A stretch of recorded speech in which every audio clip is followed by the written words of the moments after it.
Hello everyone and welcome to our lovely YouTube channel Edulive ICSE। आज हम इस video में साहित्य सागर के एक बहुत ही इम्पॉर्टेंट चैप्टर की हिंदी एक्सप्लेनेशन डिस्कस करेंगे। इस चैप्टर का नाम है बड़े घर की बेटी। तो सबसे पहले इंट्रोडक्शन से करते हैं। इस कहानी के माध्यम से लेखक ने स्पष्ट किया है कि किसी भी घर में पारिवारिक शांति और सामंजस्य बनाए रखने में घर की स्त्रियों की अहम भूमिका होती है। घर की स्त्रियां अपनी समझदारी से टूटते और बिखरते परिवारों को भी जोड़ सकती हैं। साथ ही लेखक ने संयुक्त परिवार की उपयोगिता को भी इस कहानी के माध्यम से सिद्ध किया है। अब इस कहानी की ओर। बेनी माधव गौरीपुर के जमींदार और नंबरदार थे। बेनी माधव के 2 बेटे थे। बड़े का नाम श्रीकंठ था। उसने बहुत दिनों के परिश्रम और उद्योग के बाद BA की डिग्री प्राप्त की थी और इस समय वह एक दफ्तर में नौकर तथा शादीशुदा था। उसकी पत्नी का नाम आनंदी, जो कि एक बड़े घर की बेटी थी। छोटा लड़का लाल बिहारी सिंह दोहरे बदन का सजीला जवान था। भरा हुआ मुखड़ा, चौड़ी छाती, भैंस का 2 सेर ताजा दूध वह सवेरे उठकर पी जाता था।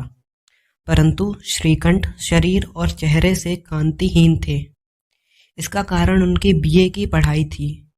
BA की डिग्री को प्राप्त करने के लिए उन्होंने अपने शरीर और स्वास्थ्य की चिंता न की और इसी के परिणाम स्वरूप वे अपने छोटे भाई से विपरीत दिखते थे। बेनी माधव की वर्तमान में आर्थिक स्थिति कुछ इतनी अच्छी नहीं थी। बेनी माधव अपनी आधे से अधिक संपत्ति वकीलों की भेंट कर चुके थे। वर्तमान में उनकी आय 1000 वार्षिक से अधिक न थी। बेनी माधव के पिता किसी समय में बड़े धन धान्य से संपन्न व्यक्ति थे। उन्होंने अपने समय में गांव में पक्का तालाब और मंदिर का निर्माण करवाया था। आज उस तालाब और मंदिर की मरम्मत में भी मुश्किलें आती हैं। आज केवल वे गांव में कीर्ति स्तंभ अर्थात केवल याद करने वाली वस्तुएं बनकर रह गए हैं। बेनी माधव के पितामह द्वारा बनाए गए तालाब और मंदिर के लिए बेनी माधव कुछ भी नहीं करते थे। श्रीकंठ BA इस अंग्रेजी डिग्री के अधिपति होने पर भी पाश्चात्य सामाजिक प्रथाओं के विशेष प्रेमी न थे। बड़े जोर से उसकी निंदा और तिरस्कार किया करते थे। वे प्राचीन सभ्यता का गुणगान उनकी प्रकृति का प्रधान अंग था। सम्मिलित कुटुंब के तो वे एकमात्र उपासक थे।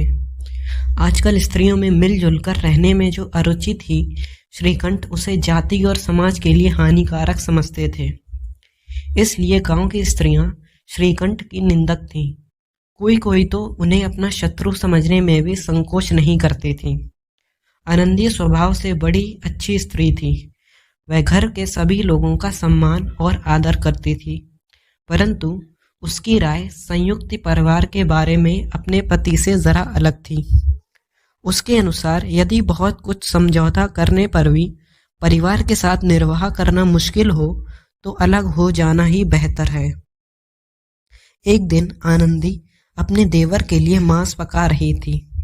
बड़े घर की बेटी होने के कारण किफायत नहीं जानती थी, इसीलिए आनंदी ने हांडी का सारा घी मांस पकाने में उपयोग कर दिया, जिसके कारण दाल में डालने के लिए घी नहीं बचा और इसी कारणवश देवर और भाभी में झगड़ा हो जाता है।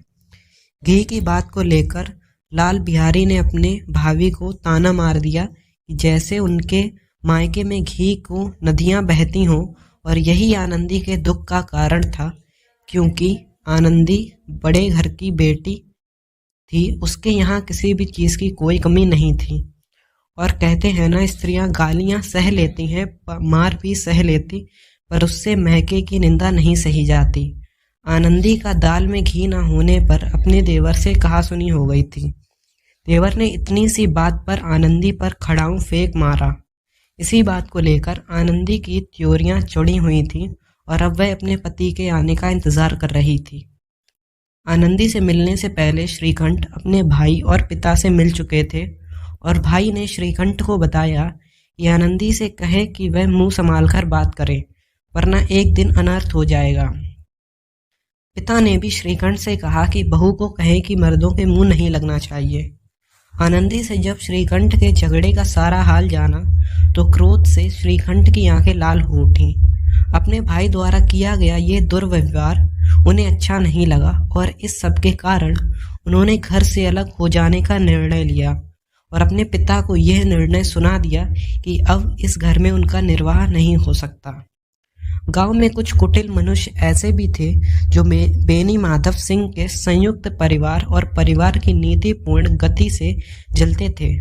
उन्हें जब पता चला कि अपनी पत्नी के खातिर श्रीकंठ अपने पिता से लड़ने चला है तो कोई हुक्का पीने, कोई लगान की रसीद दिखाने के बहाने बेनी माधव सिंह के घर जमा होने लगे।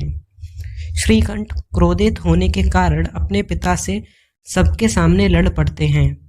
पिता नहीं चाहते थे कि घर की बात बाहर वाले लोगों को पता चले, परंतु श्रीकंठ अनुभवी पिता की बातें नहीं समझ पाते और लोगों के सामने ही पिता से बहस करने लगते हैं।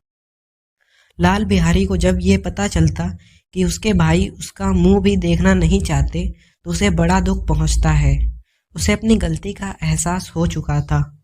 बड़े भाई ने जब यह कहा कि वे उसका मुंह भी नहीं देखना चाहते, ये बात वह सहन ना कर पाए और आनंदी के सामने घर छोड़ने की बात करने लगे। अपने देवर की घर छोड़ने की बात पर आनंदी भी व्यथित हो उठती है और अपने किए पर पश्चाताप करने लगी। वह स्वयं आगे बढ़कर अपने देवर को रोककर दोनों भाइयों में सुलह करवा देती है। आनंदी की समझदारी पर बेनी माधव पुलकित हो बोल उठते हैं कि बड़े घर की बेटियां ऐसी ही होती हैं, बिगड़ता हुआ काम भी बना लेती हैं। इस घटना को जिसने भी सुना वे सब आनंदी की उदारता को सराहने लगते हैं। Thank you. If you have enjoyed this video, make sure to like the video and subscribe our channel. Thank you.